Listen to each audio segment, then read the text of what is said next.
Welcome to RNG Girls, a podcast on the people, projects and politics of renewable natural gas. I'm Lisa Kitt, founder of RNG Girls and Managing Director of Dahlia Recruitment. Our podcast aims to bring you the latest insights in the RNG market by sitting down with the key players who are shaping the industry, from operators and developers to investors and policy leaders. Joining me as my co-host is the brilliant Skye Austin. She's the Sales Director for StarkTech's RNG and Compression Division and Co-Vice Chair of American Biogas Council. Together, we'll explore what's being built, what's being funded, and what it really takes to deliver projects in the real world. Please stay tuned for our regular episodes, and let's keep pushing the boundaries of what's possible in renewable natural gas. Hello, welcome back to the RNG Girls podcast, where we talk about people shaping the future of biogas and renewable natural gas. I'm Lisa Kitt. I'm the founder of Dahlia Recruitment, where I focus on connecting top talent with companies driving the industry forward. Hi, I'm Skye Austin, Sales Director at StarkTech and Co-Vice Chair of the American Biogas Council. Today's conversation is one I've really been looking forward to. Well, we're joined by somebody today who really needs no introduction in this space, especially if you're in the biogas world. But we'll give him an introduction anyway. Bernie Sheff, fellow board member and chair of the American Biogas Council. Bernie, welcome. Thank you. I do a number of these, and I don't know why I'm probably more nervous right now. Well, because sometimes when you're around people who are gonna change the world. And I think you two are changing the world, and now I'm excited to be here, and I'm excited to be part of this and to get our story out. But just to work with you two is quite an honor and a very special day for me. Great. Well, look, you're our first guest, so this is a big day for us. But Bernie, look, for those of us, we know what you do, but for those of us that don't know your story, can you just give us a quick snapshot of your role and how you found your way into the biogas industry? Yeah, the biogas for me started as at a packing house and an abattoir in West Michigan. That was really being a very, very, very, very poor neighbor. So my first job was actually really an environmental justice situation. The city of Plainwell, Michigan, really to a great extent, was being held hostage. It was bad. It was really bad. The odor from the facility, the wastewater treatment had the lack of wastewater treatment had contaminated all the wells with nitrates in the area, so one of the first things to do was to get an anaerobic digester in, and this is 1990. So there was a lot of time spent at the library at Michigan State University in the engineering building. As me trying to find out everything I could about how we could build this digester and do a rough pre-treatment so that we could aerobically treat the water and discharge it over to the Kalamazoo River. And I can tell you, looking back now, odor complaints are gone. The wastewater treatment facility since 1991 has never had a violation. They've put good clean water back into the Kalamazoo River, and they've become a great neighbor. So that was long ago, but I can tell you that it's funny, right? Because it's April 15th of 1990. 1992 as the flare came on, and I stood there. I watched the flare for about 15 minutes. And I, in awe, in saying, look at that, you took all these bugs over here, and at the time didn't even know what they were, just knew that they were anaerobic bugs. And look at this flare's been running. Look at the size of this thing. Look at all the energy going.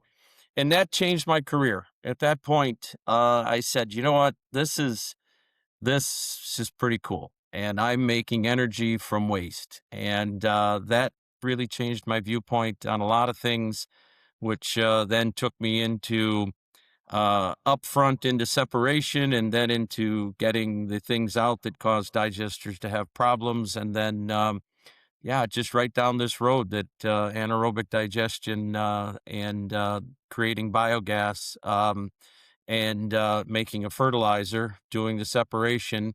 So my background in environmental fluid mechanics and all those things all came to the fore, and separation. And it was really how I found my way here, and then found my way to the ABC. I'm going to blame Patrick on that. Is that right after we started, we were a founding member. I was a founding member, and Patrick said, you ought to run for the board. And by golly, ran for the board. The next thing you know, I said, hey, I'd like to run for chair. And I ran for chair, and I said, well, this will be 2 years and I'm out.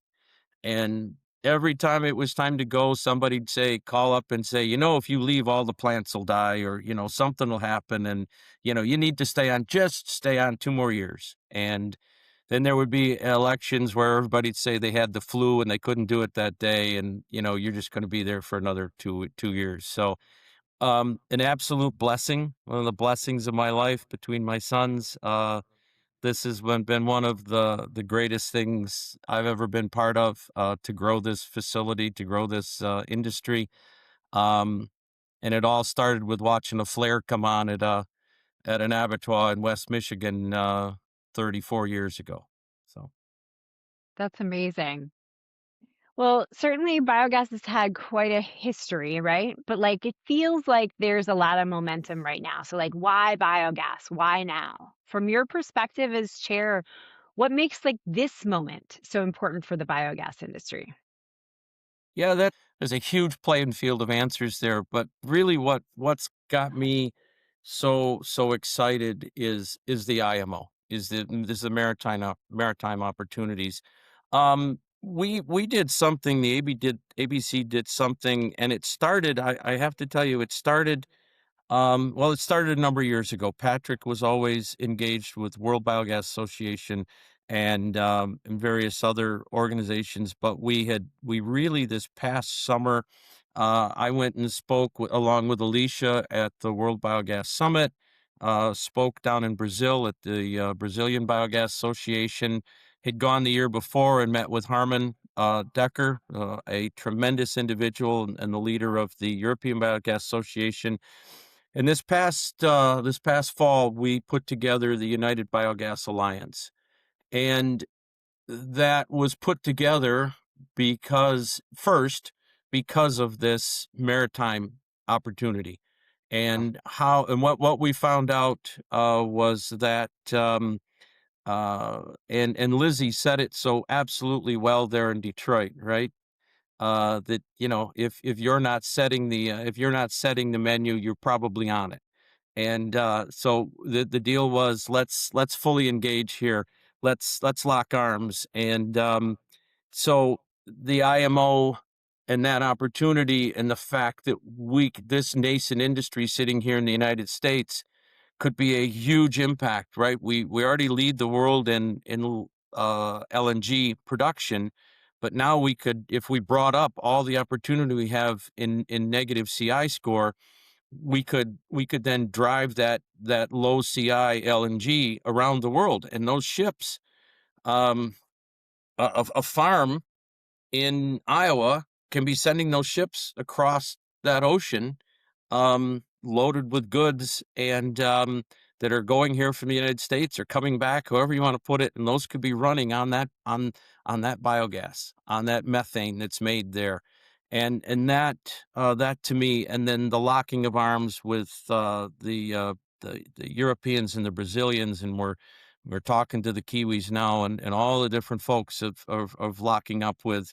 That has then turned into the end of this month. I'm going and have been asked to speak in Geneva at the UNECE, the panel of experts on biogas there, and all of this is just developed, has rolled out of the ISO position that I hold. All of this has come from the biogas, and it's come from fully engaging on the maritime opportunities.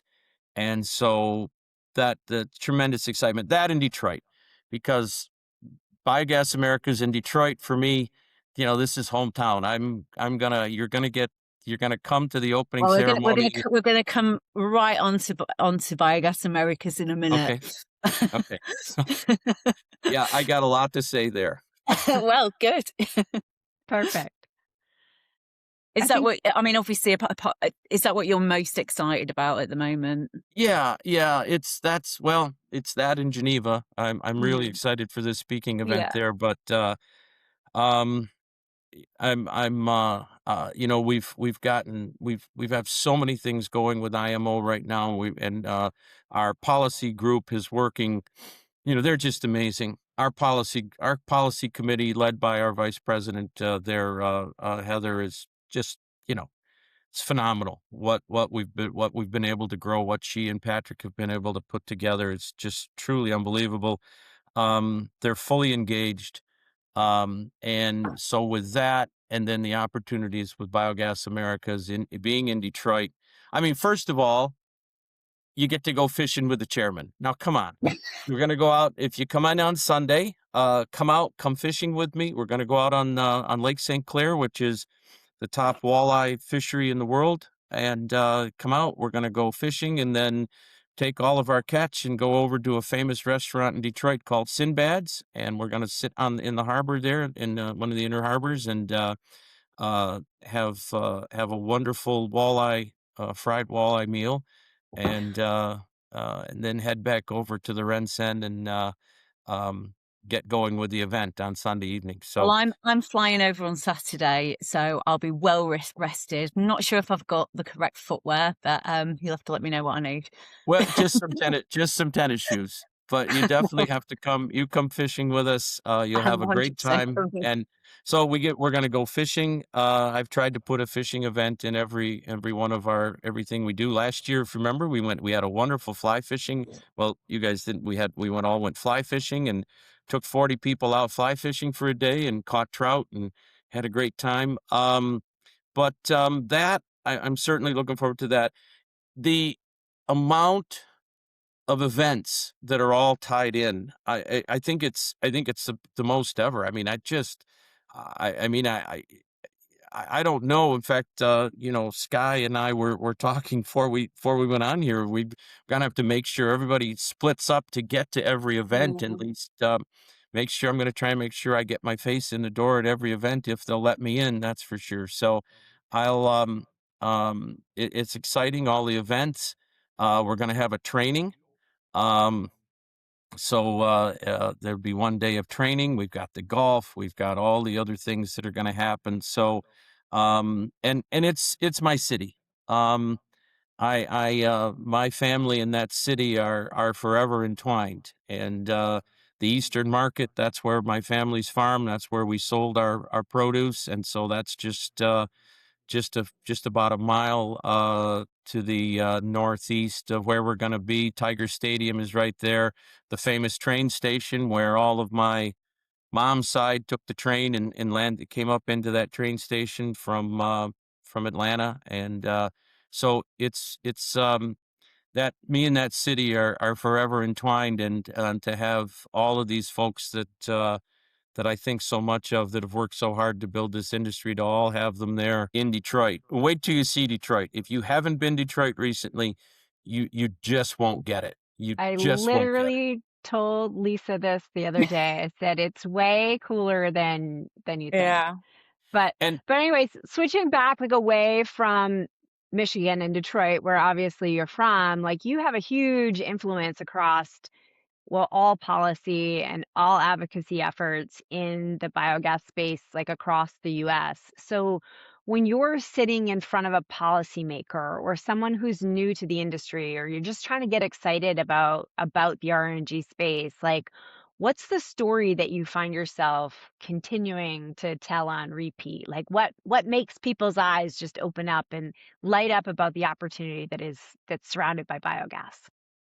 um, the unfortunate situation in Ukraine, the situation right now in Iran, and what's happened there.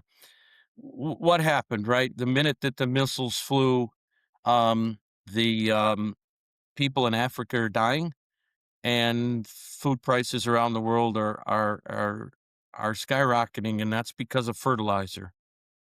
And so I I I certainly tell about the the fact that this is decentralized energy, that any place where we can put a digester, we can pump electrons into the grid, or we can pump natural gas that is at a low carbon intensity into the grid.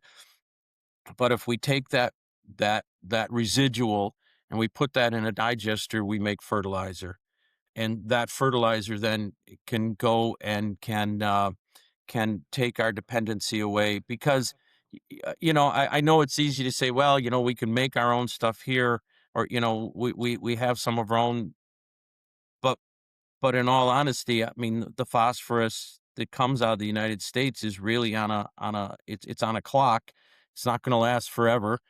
We are dependent in phosphorus coming out of Africa. The world is dependent. 48% of the world's ammonium nitrate comes out of the Black Sea, out of Belarus and Russia and Ukraine, and that when that stops, what happens, right? Again, as I said, people in Africa don't have any fertilizer, and they're dying. People in the United States are going to withstand higher food prices. Price people in the rest of the world are going to withstand higher food prices because fertilizer is a global market. So I always want to bring up this idea that it's not just simply decentralized energy, it's fertilizer. And then the other thing that I think probably opens eyes as much as anything else is the number of people necessary to not only to build the facilities, but operators. And the fact that the ABC has really um, put all efforts into operator training school, operator certifications, all of these pieces to try as much as possible is set up uh, a career ladder. I don't know if you saw. There's about 2 weeks ago. Uh, uh, Jessica Niekraz put on just a wonderful event on where will you take this? Where are you going to go? Where's your future in this? Operator to leader. What a great Mhm. segment. Yeah, it was just fantastic. So I'm so proud of what we've done there, and Paul Green and Mark Storman and Brian Langoff. Brian Langoff is this amazing silent individual he just quietly goes through and does everything. He's amazing. And Mark Storman and Paul and everything they've done, and Hannah come in, and I shouldn't even go any further without saying Craig Freer's name.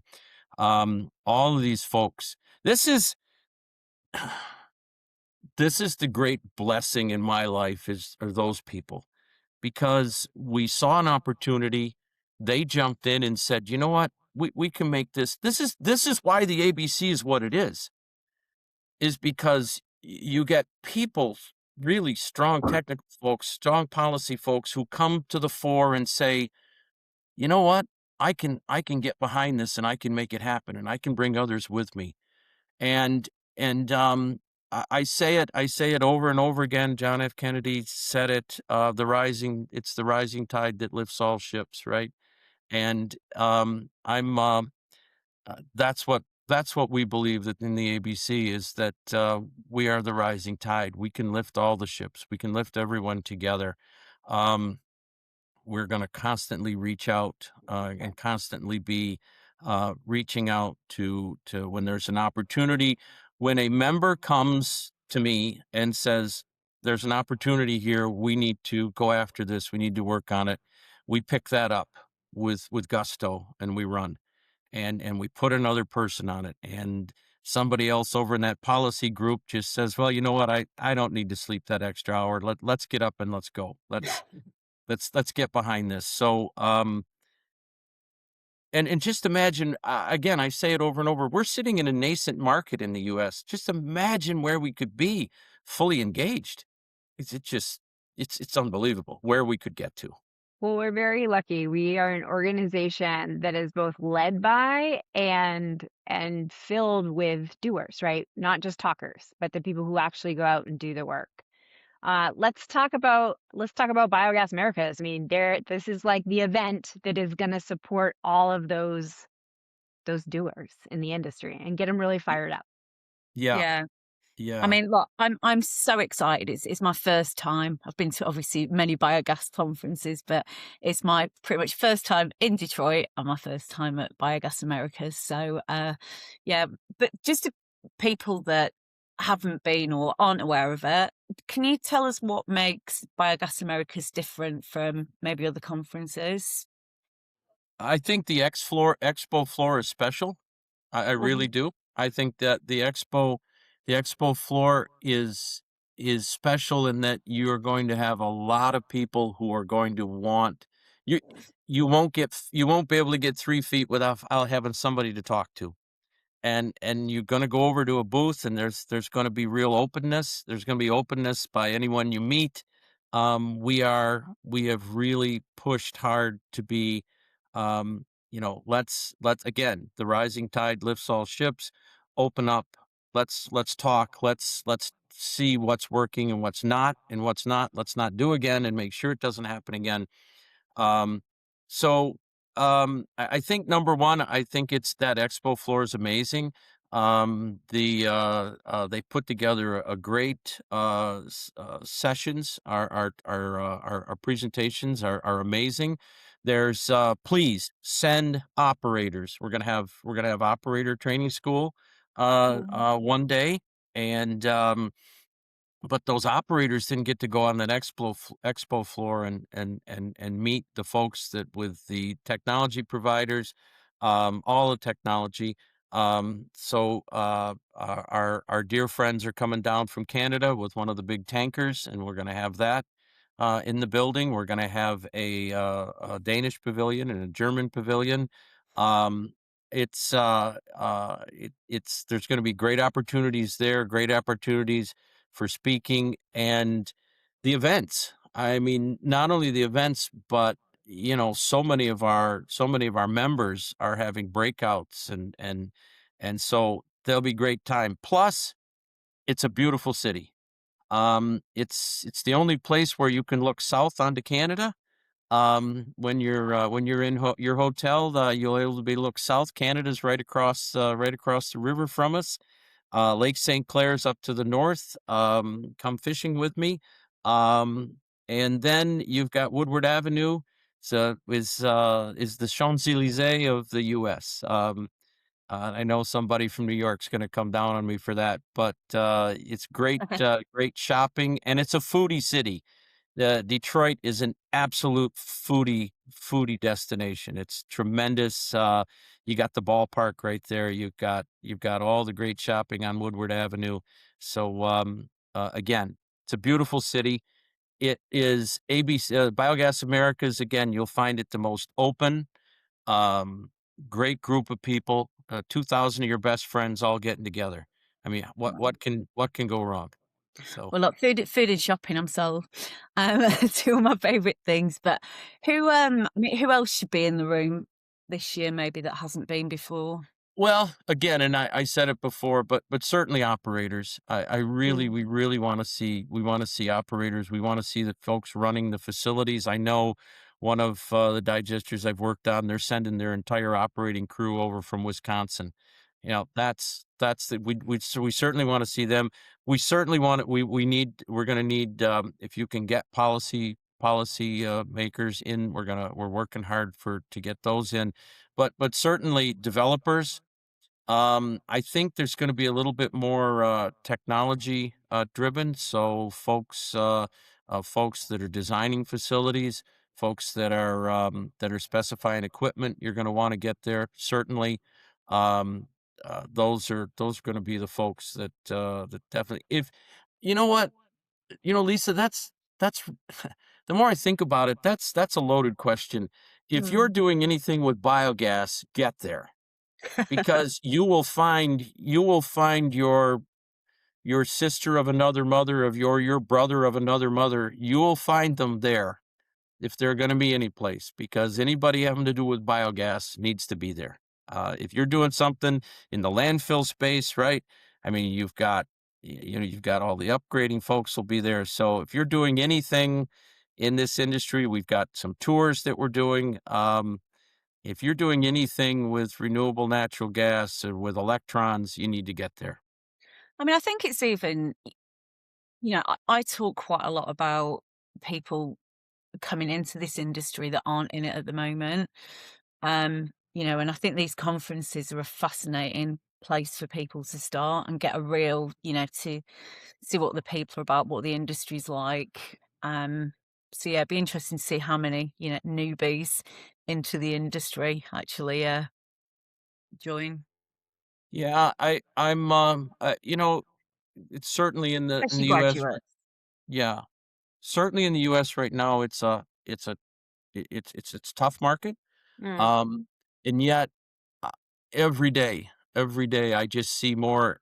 I see more that the IMO and if just think about it. If in April here, if things go positively in Brussels or in Paris, I'm sorry, um, where things could start to roll. You set a price point and you start setting a demand, the investment in this country, the amount of money that's sitting on the sidelines that's going to want to jump in, um, it's going to be tremendous. You're going to wish you would have been at Biogas Americas.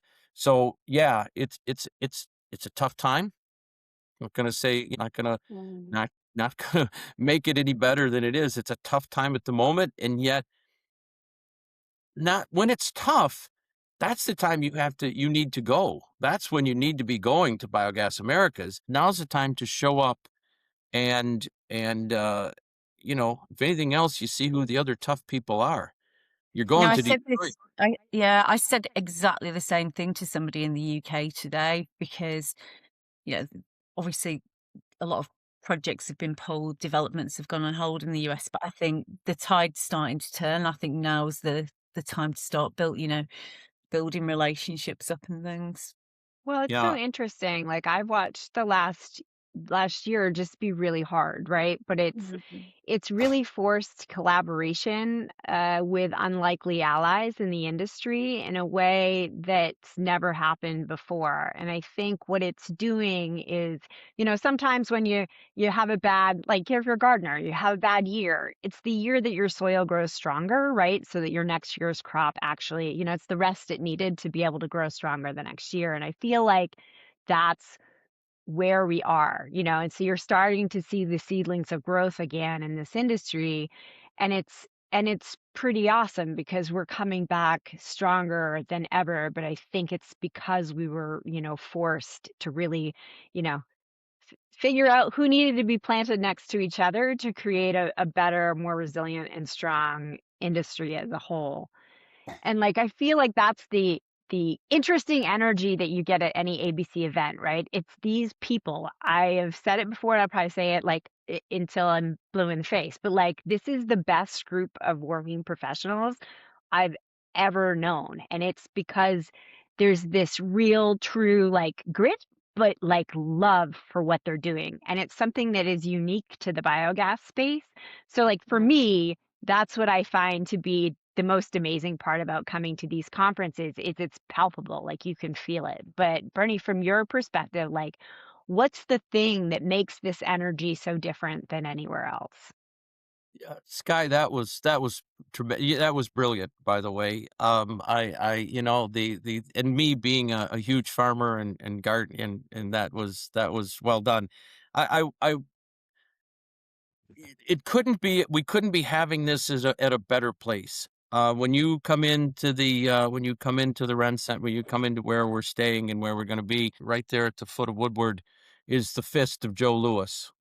We're a tough city and tough people. So uh, you're going to feel the spirit. Right there is the Mariners Church, right there for all the sailors that go up and down, and that's where the church bell rang 29 times for the Edmund Fitzgerald. And so you're going to see a very tough. It's a very tough city. And it's perfect for a time when we have to be tough.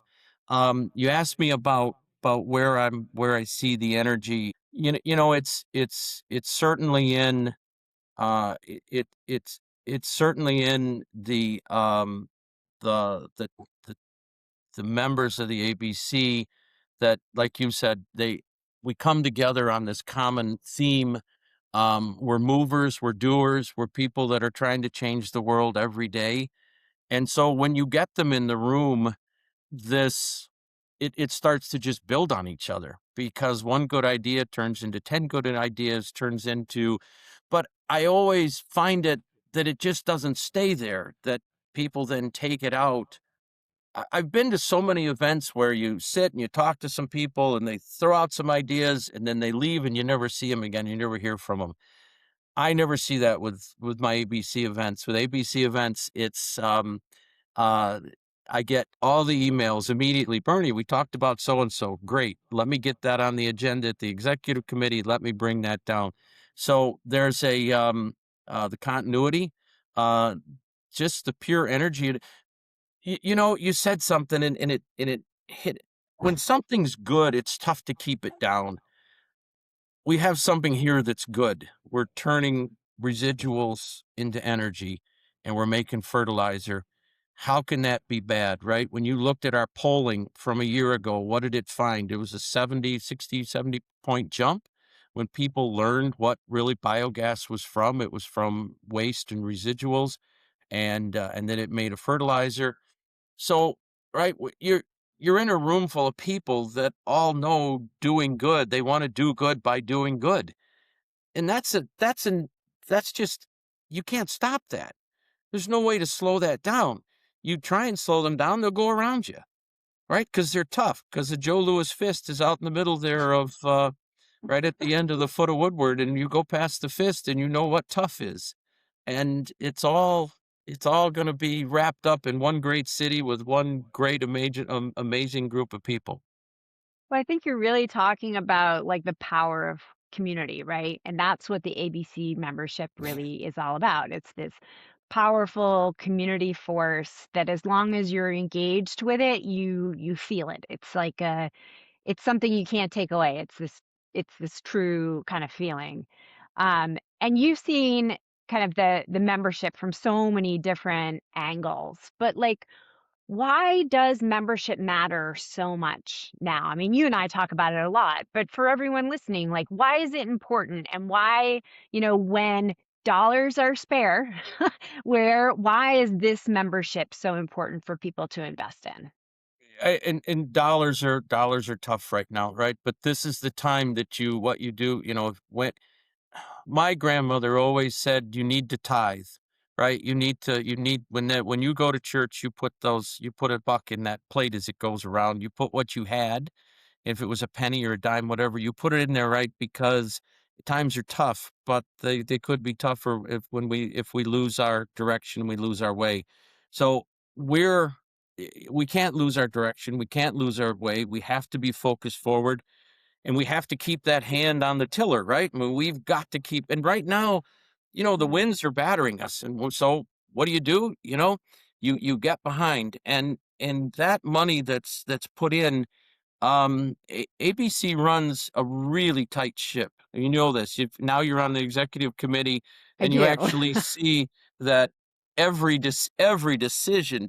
Sometimes you'd think, can this actually be going on, that we're having a 5-minute discussion on a $250 purchase? But that's what we do, and we've done that ever since. So, I mean, you're talking to a person here who cans and puts up potatoes every year, right? So when that's the life you were brought up as, if you're leading an organization, every purchase has to be scrutinized, because maybe, is there a better way to do it? So that money, your membership money, is going to go right into policy. It's going to go right into training. It's going to go right into coming right back. And when you put that money in, that also gives you that opportunity to be engaged and to come out and say, Bernie, I don't think we're doing this completely correct. I think I think there's another way to go at this. And it gives you that opportunity to engage there. It gives you a force that when 3 weeks ago, right, 255 of us, we're on the Hill all together. Yeah. Uh, yeah. on the Hill in complete attack mode, and then had the reception later on for House and Senate members and staff. So all of those things come out of this. It's the reason, we have a three-pronged approach going on right now with the IMO. Why we have meetings in every offices. Why the ABC is so completely engaged right now. Me personally, and other folks are so completely and totally engaged in the situation with USDA and these and in this temporary suspension on the 9003, 9007, and the REAP grants. You know, being a member of ABC allows you to get in there and swing with us and take this on. So, we're talking to the folks in the task force. We're working with them hand in hand to solve these problems, and that comes from becoming a member of the ABC. I think many members might not know also, like, not only, coming to our conferences, not only are you, getting to network with kind of the movers and shakers in the industry and have the hard conversations that we really need to have together, but, all the revenue that's generated from a conference just pours directly back into all of those policy efforts that the ABC is doing to keep your project strong and to make development opportunities a realistic kind of way forward for the companies that we're here to support. And so it really is a full circle of bringing it all back to strengthening the industry as a whole. Like every event, everything that is done is all pulled back to that singular effort. And I think a lot of people might not realize how much, we do scrutinize every dollar and how it comes back to benefit. Every dollar that goes into the ABC comes directly back out to benefit everyone in the ABC. You hit on something that's really important. The ABC, our events, we don't have we pay Stone Harbor to assist in putting it on, but ABC as the ABC takes full liability, but then also every dime that's made then, besides what we have to pay for putting the event on, just as you said, goes right into policy, right into training, right into all those things, being on the Hill, setting up events. Doing things like we sponsored an event for uh, all the offices last summer on the Hill. A believe it or not, went out shooting. Went out and we had full house. We had 100 and some people show up, and I'm still getting emails from some of those Senate staffers. I just got one yesterday. Bernie, remember shooting with me last year? You talked about this. This is happening. What do we do? Those are the connections that you just can't, that you can't pay enough for. And yet these types of events, and it all comes from Biogas Americas being successful, and then taking every dime. And again, sitting on the executive committee, you've seen it. We scrutinize everything. We try and well, how long did it take us to redo the contract? It was almost a year, wasn't it? Yeah, that was a little longer than I think anyone anticipated, but I think it's because not only the executive committee, but the entire board, you just have this group of people who are so heavily invested in the industry and really care and want transparency so that our membership as a whole continues to feel comfortable with their investment dollars in the ABC. So they can see what they're getting. And I think, we've made a really big commitment to continue to be transparent about that and to allow for that ongoing dialogue with the membership, which I think is refreshing and really nice to see. And it's really the right way to run an organization. And we're just really fortunate that everyone kind of buys into that same methodology. Yeah. You've hit on something that I every person on that board and every person, when we have our in-person board events, those are being paid for by either that person or their organization. It's all volunteer. Nobody's getting paid. And so that should even make folks more proud of the fact that we're all a volunteer group here. As far as the board and the executive committee, and we're all volunteers. And that might be the thing that maybe is the most proud moment of this whole thing, is that how do you build something like this with a bunch of volunteers? But these are all people that will, my executive, maybe it's why I've stayed on as chair so long, is my executive committee, and you're on it now. So you get what? You usually get a text message on a Friday, a Saturday, and a Sunday, right? Yep. Yep. And there's always something, and there's always, hey, this just dropped. What are we going to do about it? This member just called. And if members are sitting and listening right now, when you call me on a Friday or a Saturday, or call Heather, or call, Patrick or Skye, that immediately gets translated over to the executive committee so that everybody knows what's going on. And then on a Saturday afternoon or a Sunday afternoon, we're texting back and forth what we'll talk about on Monday, number one. Number two, if this issue is urgent, what we're going to have to do, and so that we're going. So we're extremely dynamic. We're Somebody's going to have to go And off doing that. Bernie's extremely busy. Yeah, we're very, very, very dynamic. And I think I think you've hit on something here that's, yes, ideas that come in are immediately dealt with, are brought to the executive committee, are decisions made of who will grab something and run with it. And I think that dynamic ability is something that's special. And I don't think you see that in every organization, but it's What by does having really good people. And that I've just been lucky to have been blessed with really smart kids around me. And that's how it goes. yeah. What does somebody actually get when they join? Uh, well, you're part of something. You're part of a leader. You're part of a group. We should have Tyler on. Tyler Shore could do that. But number one, you're immediately offered to get into engage with whatever committee you're most interested in, whatever those committees might be. That's number one. You're getting the weekly minutes. You're getting an immediate connection to policy folks.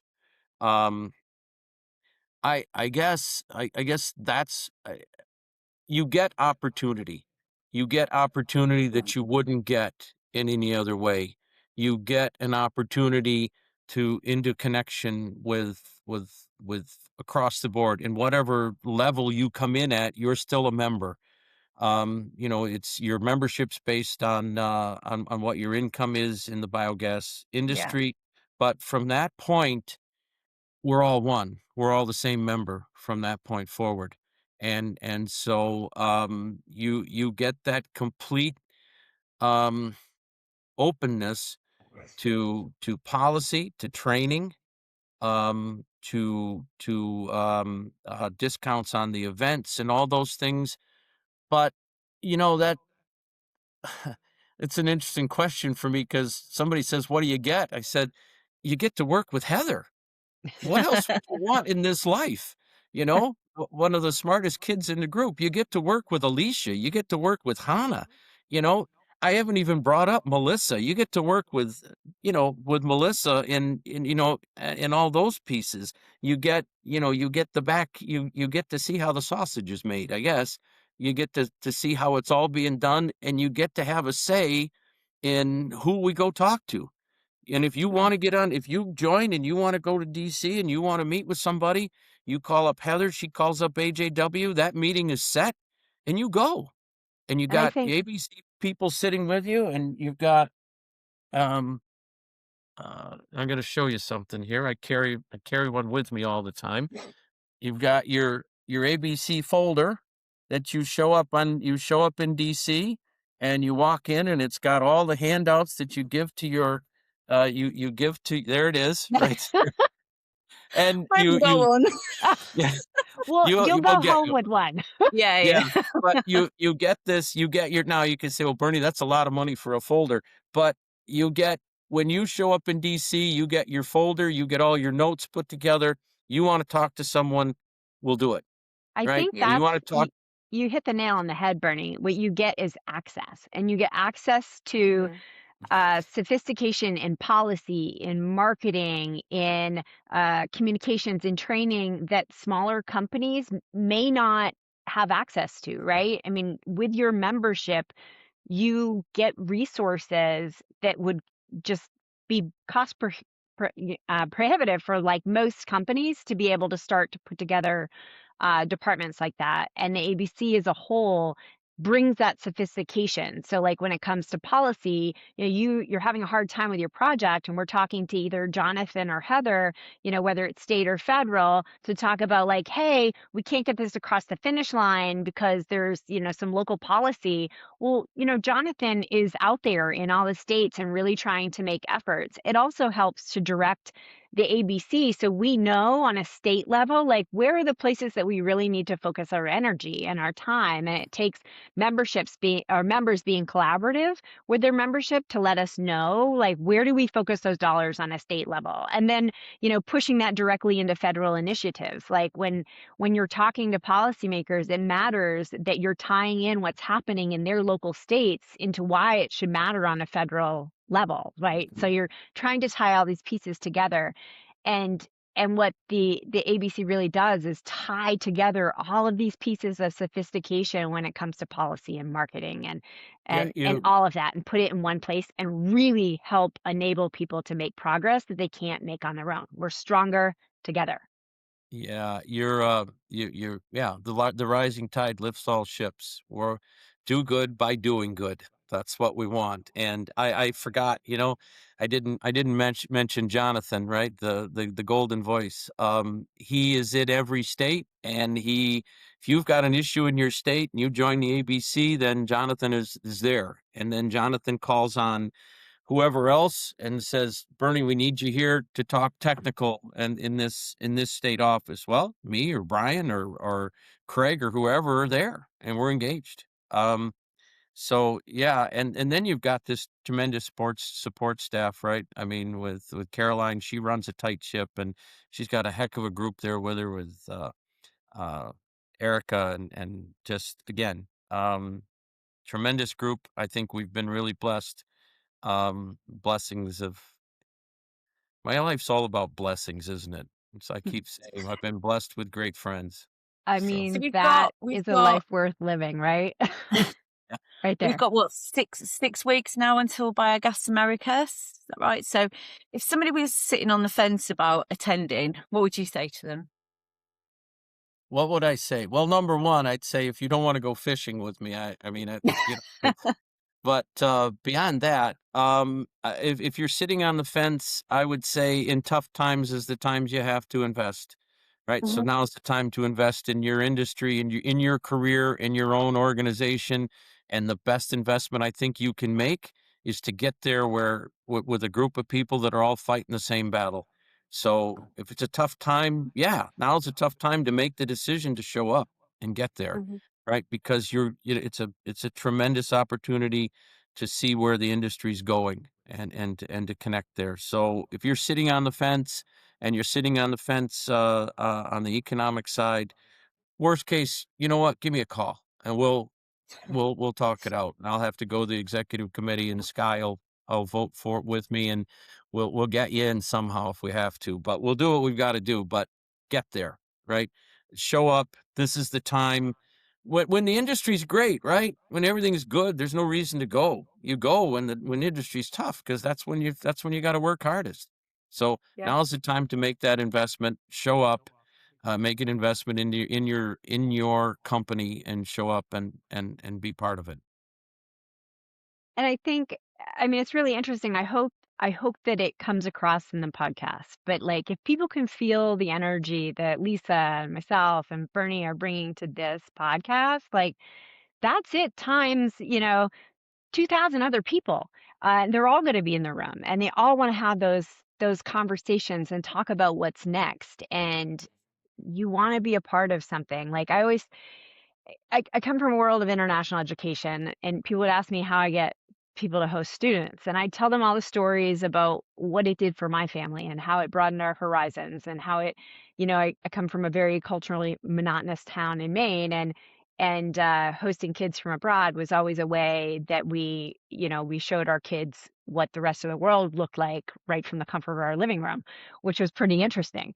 Now, this is going to require you to get on a plane to come and feel that same kind of energy and that same kind of, this world is a lot smaller than we think it is when we're isolated in our own little, box. It feels like there's so many big things, but it's when we come together that we realize that we can do a lot more. So hopefully everyone feels this energy and wants to be a part of it. And, we talked about the IMO kind of being the next wave of growth for biogas in North America over the next 5 years. But like, I'm also thinking about the fact that you've talked about all of these international relationships that we're having, and the fact that we're now starting to bring biogas and the conversations around RNG, or um, we're bringing this big world down to a smaller place.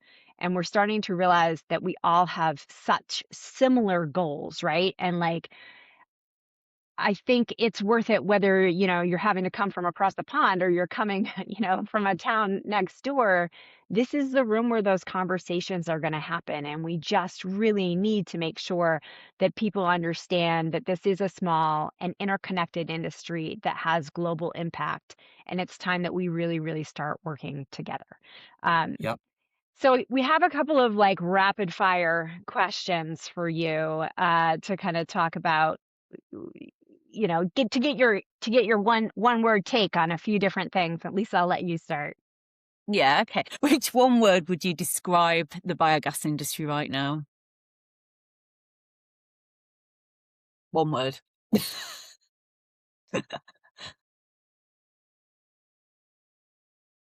Embryonic. Ooh. Interesting.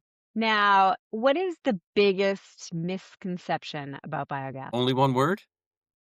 No, I mean you can give us maybe 3 or 4, but but keep it concise. That it's ineffective, that it's a way for people who pollute to continue to pollute. It's, to me, it's the fact that it is the best solution for environmental. You want to improve the environment. You put in a digester, right? You capture the gas. You stop it from going to the atmosphere. Um, So what you're saying is the biggest misconception is that biogas is too small of an industry to make a difference. yeah, yeah, that would be a good word. That would be a good way. But I also see it as that, a lot of the folks we deal with who come out against biogas come out against it because they, um, well, you have leaks, you have this, you have that. Um, what my very first digester did was stop an entire company from holding the city of Plainwell, Michigan hostage. Right? People could go outside in their backyards again in the summer. All those positive things that happened. The wells cleaned up. We cleaned up the wells. We got everybody back. So, and the whole basis of that was that anaerobic digester So that started trapping the gases. you Yeah, made a that trapped. community livable again. Yeah, and so when somebody tells me, I mean, for me, the digester is the greatest act of environmental stewardship an industry can put in. Good. What's That's it. the That's the one. We're going to cut to that last little piece because that was a good one. Yeah. What's the one thing that every first-time attendee like me, apart from going fishing with you, what's the one thing that that people should do at Biogas Americas?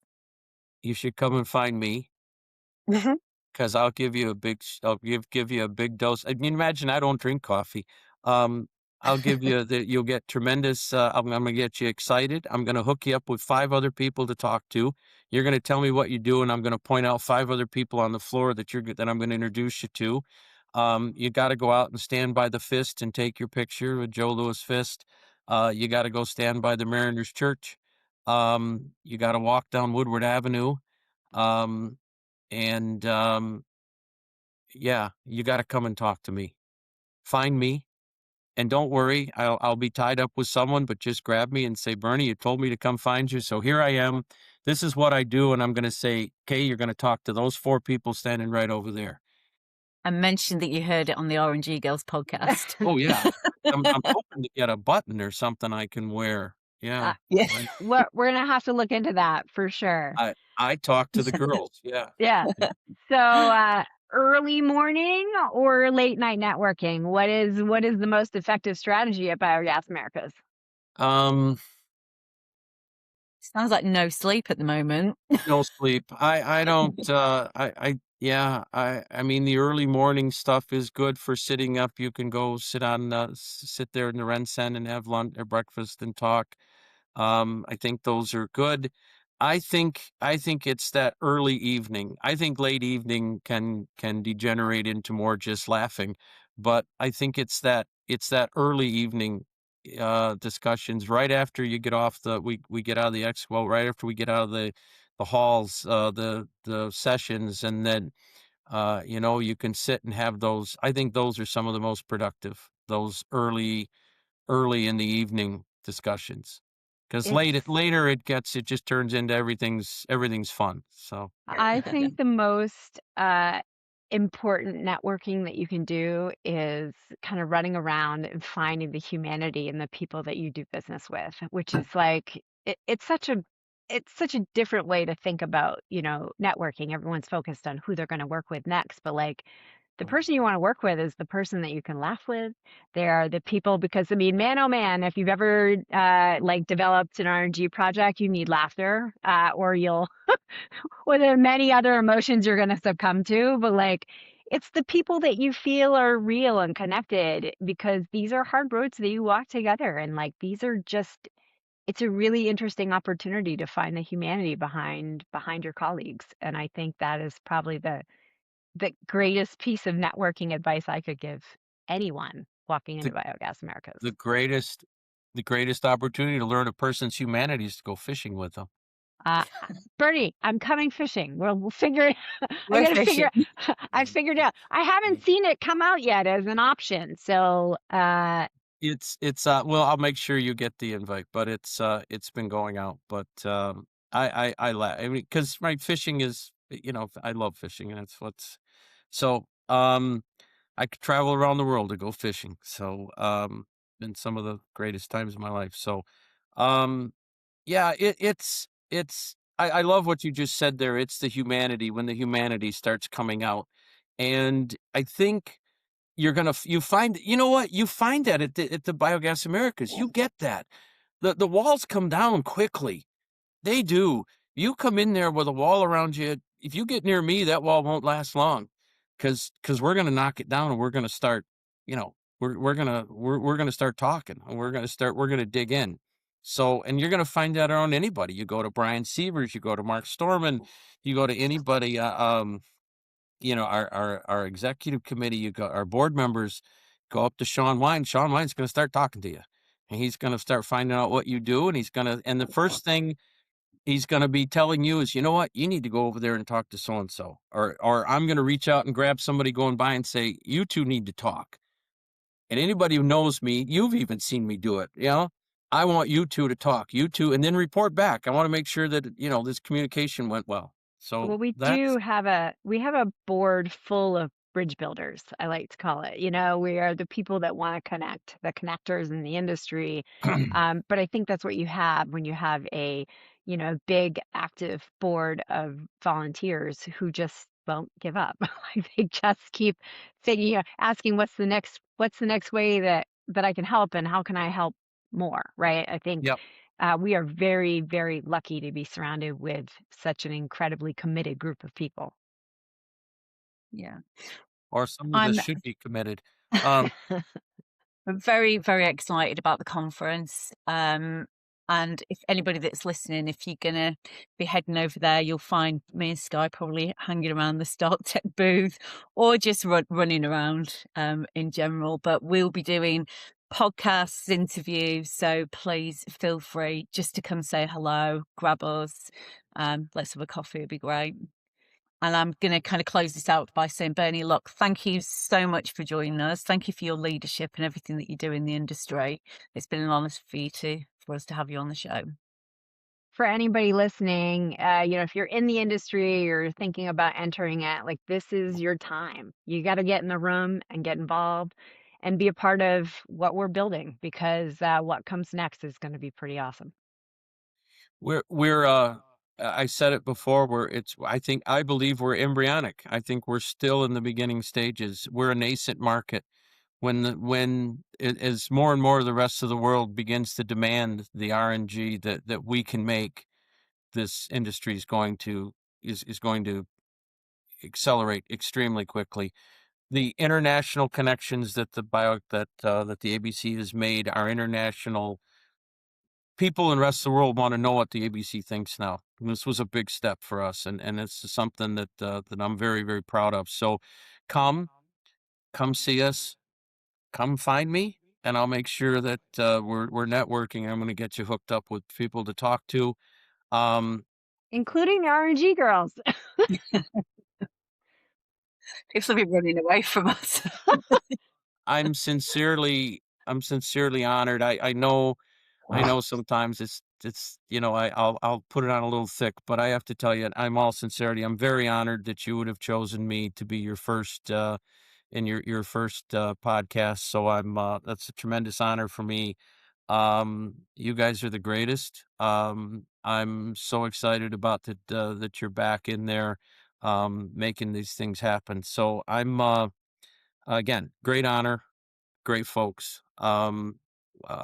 Just help me change the world, okay? We're going to make the world a better place every day. Thanks for working with me. I appreciate it. Thank you so Thank you. much.